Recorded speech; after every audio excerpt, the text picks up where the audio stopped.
Hi Cancer, and welcome to your reading for October.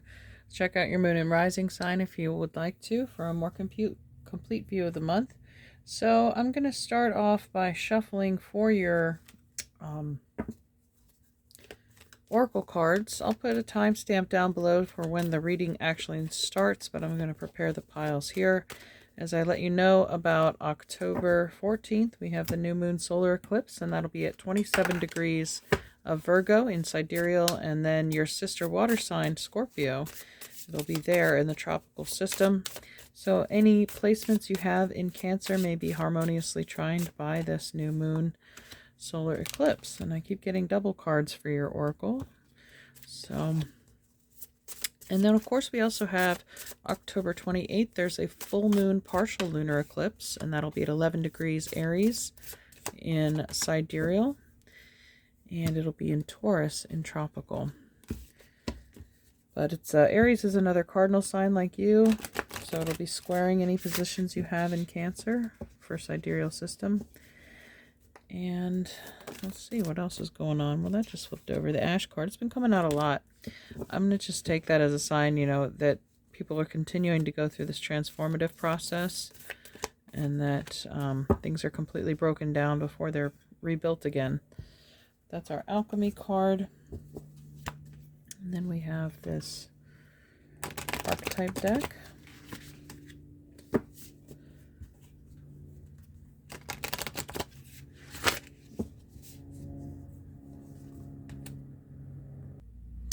Alright, Cancer, I went ahead and finished shuffling for your oracle cards. We'll get started with the alchemy deck here. The Darkening, the Metamorphosis, number 12.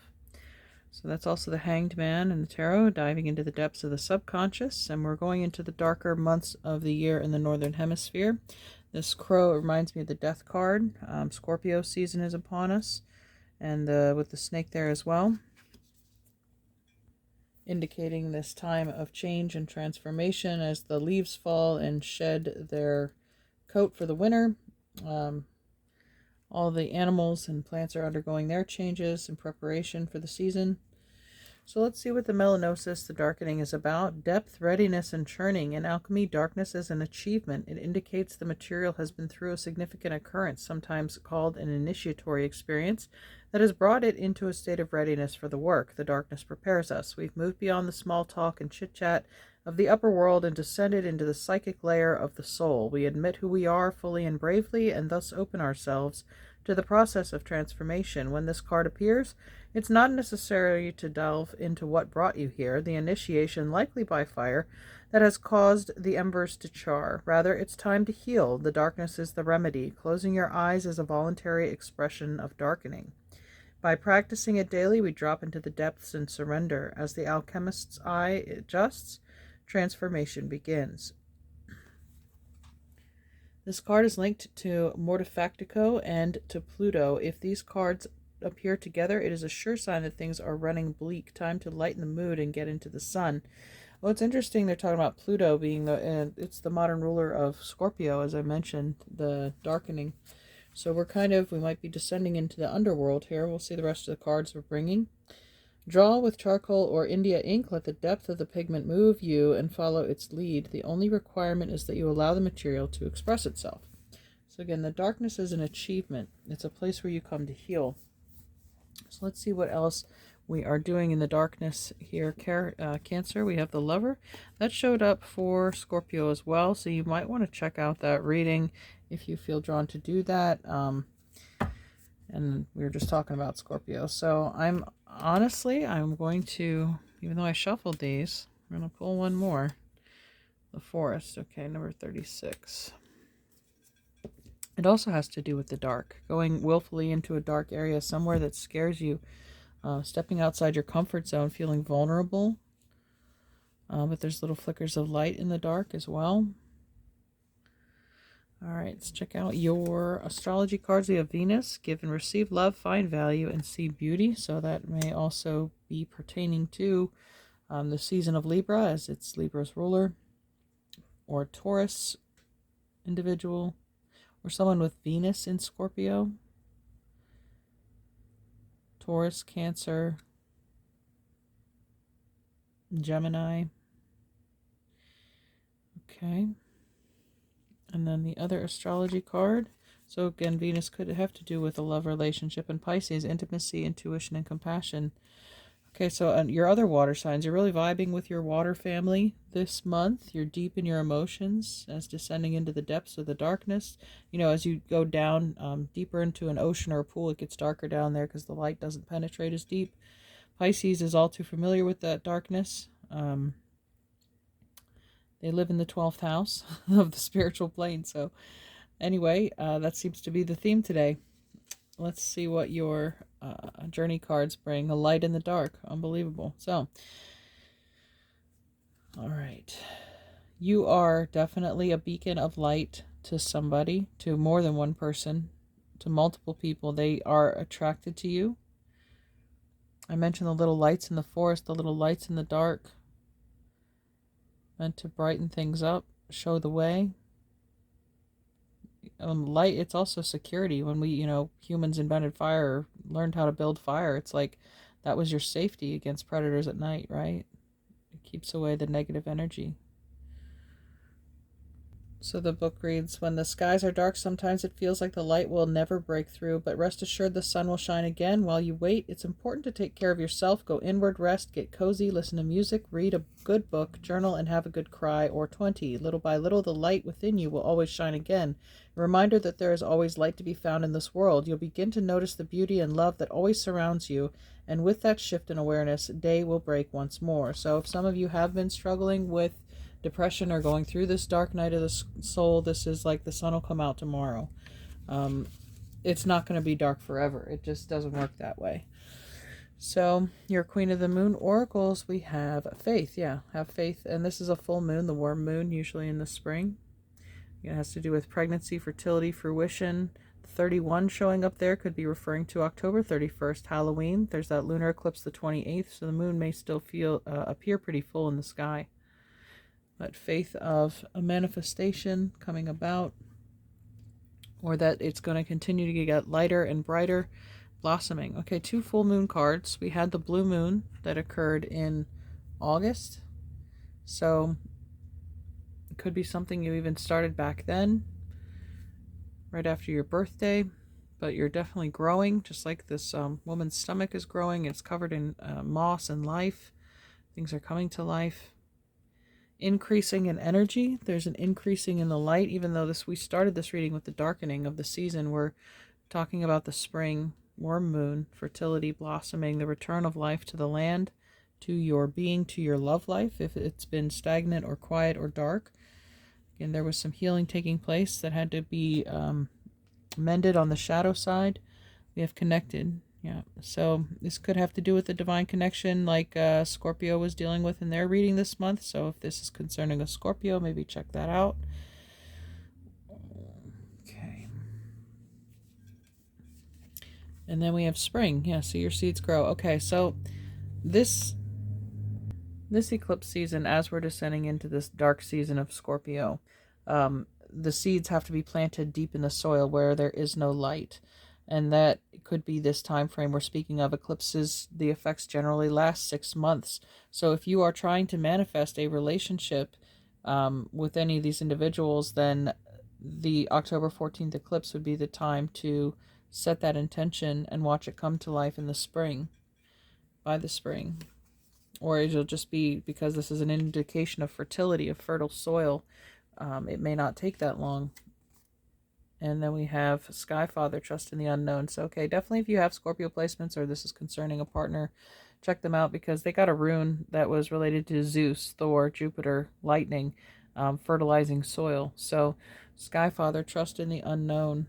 So it could happen to do with the hair here, taking a leap of faith in regards to this connection, like a leap into the darkness, trusting that the light is going to support you on the other side. Let's see what tarot cards we can add to this reading for Cancer, please, for the month of October. What message does Cancer need? We have the Lovers. Again, we had the Lover show up in the Swan. We have the Eight of Flames, Eight of Wands. rapid moving messages or travel. Could be long distance. And then this one's sticking out. The Ace of Coins, Ace of Crystals, new beginnings, a gift, a blessing. Underneath we have the Great Wheel, Jupiter, Zeus, Jupiter, Wheel of Fortune, abundance, fruition, Venus, all things beautiful and luxurious, this Ace of Coins. Great gift. It's a turning of the tide. I even love how this Eight of Wands is depicted in a wheel as a shape there. And I think Pisces even got the Ouroboros as their alchemy card. So we have this repeating imagery too with the snake eating its tail. So I did all the water sign readings today. There's a common theme here through all of them. I'm going to read about the lover for this archetype card because I didn't for the Scorpio reading. So let's do it here. The heart, the beloved, the devoted, pulsing through the heart of the lover is gratitude. The lover appreciates and experiences the world through the senses, reveling in beauty, song, art, music, sense, and sensuality. That's very Venusian energy as well here too with Venus. This energy awakens at the tip of our tongue when we taste the sweetness of honey, kiss a lover, or speak gentle words to a child. The lover lingers in foreplay, aroused not by the getting there, but by the slow merging of self and other. This energy is usually experienced for short periods of time, as in order to feel it, we must be fully present and awake, with no exceptions or rules about what should be. Rather, the lover is in awe of what the world presents, reveling in the glorious detail, grateful to savor every last drop of life's offerings. It's connection, expansion, devotion, and awe. When you hold someone's gaze for several moments, you'll feel the lover within you awaken. It is common to seek the lover in another. The true gift is finding the lover in yourself. The lover's archetype is present everywhere, not just where conventional forms of pleasure and beauty are found. The lover's awe is unconditional. Okay, so we're going to draw a rune now for you, Cancer, as I did for every other sign. What rune for Cancer here? All right, I've seen this one before. Can't remember the name at the moment. Still learning about them. But this iridescent opalite, there we go, makes it hard to focus. Okay, let's see what that's all about. Okay, so this is the rune Awaz, the 13th rune, and 13 being Scorpio, the death card again, and I believe they got their animal medicine was number 13, the coyote. So more connections there, but Awaz means the yew tree. In all the rune poems, this rune means yew, Y-E-W, rather, or either the living tree or the tree made into a bow. Okay, and then we have Thorson identifies Awaz with the world tree, Yggdrasil. According to his research, another name for the yew is the needle ash. And it was interesting when I was doing the card preparation, shuffling, the ash card flipped out for alchemy. So maybe it meant referring to this tree. And this is the kind of ash tree referred to when Yggdrasil is described in the Eddas. He points out that the yew, like Yggdrasil, is an evergreen and the longest lived of European trees. For this reason, it was considered a symbol of eternal life and was often planted in graveyards, but for the same reason, it came to be considered a death tree as well. Symbolically, Awaz is the world axis of Yggdrasil, which links opposing forces and provides a pathway between the worlds. It is an axis of transforming magical fire. So when I think of the axis, I think of, again, the Wheel of Fortune. It shows the fixed axis, so Taurus, Scorpio, Aquarius, and Leo, all the fixed elements. The axis of life and death, and also like the axles of a wheel. You normally you're a cardinal sign, right, Cancer? So Aries, Libra, and Capricorn, it all makes the grand cross. So it is a turning of the wheel. It's just a metamorphosis for you. Anywhere between now and 6 months from now. You're not even going to recognize yourself when this transformation is complete. The book goes on to say, Aswin's interpretation is similar. She identifies Yggdrasil with the human spine, conduit of Kundalini's fire, so the sexual energy rising up the spine, sees it as a link between the worlds, from the physical to the spiritual to the mental. Moving along it, one is in a state of transition or suspension, like Odin when he hung beneath earth and heaven seeking the runes. So that's the image of the hanged man. And that's why he's hung upside down. He willfully hung himself from the tree to learn about the wisdom of the runes. It's a sacrifice. This person Yeah, they would literally change their life for you. They would give their life for you. The devotion is that deep. Gunderson also interprets Awaz as a rune of great mystical power, the force that links opposites and carries energy between them. The yew is a tree of life and death. Its poison can kill or facilitate initiation. The eternal spirit lies hidden within, as the life of the tree is shielded by its rough bark, surviving the death of the body to be reborn.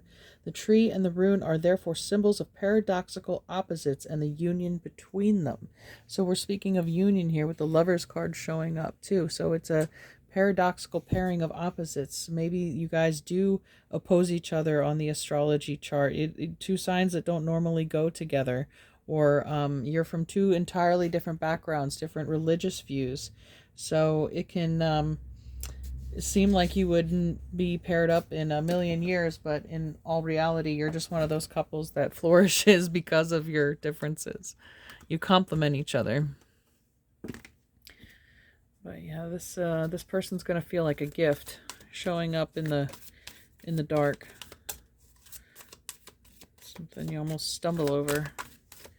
Let's see about our Lover Oracle here. Towering Magnificence, and Scorpio got the Tower card. So number 30.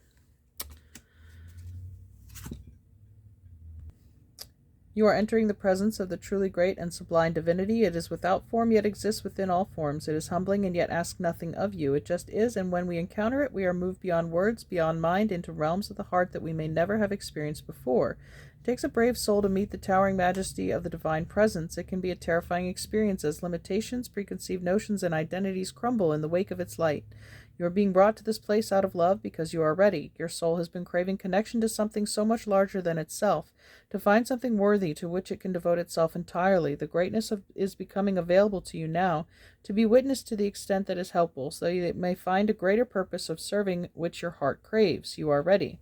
This oracle brings you comfort that your inner path, your opening up to direct experience of the divine presence, is happening now, according to divine timing and grace. This is also confirmation that you are connecting with your spiritual guidance more consciously now, and that any sense of self that appears to be falling away from you now is because your divinity has outgrown it and a new awareness is taking its place.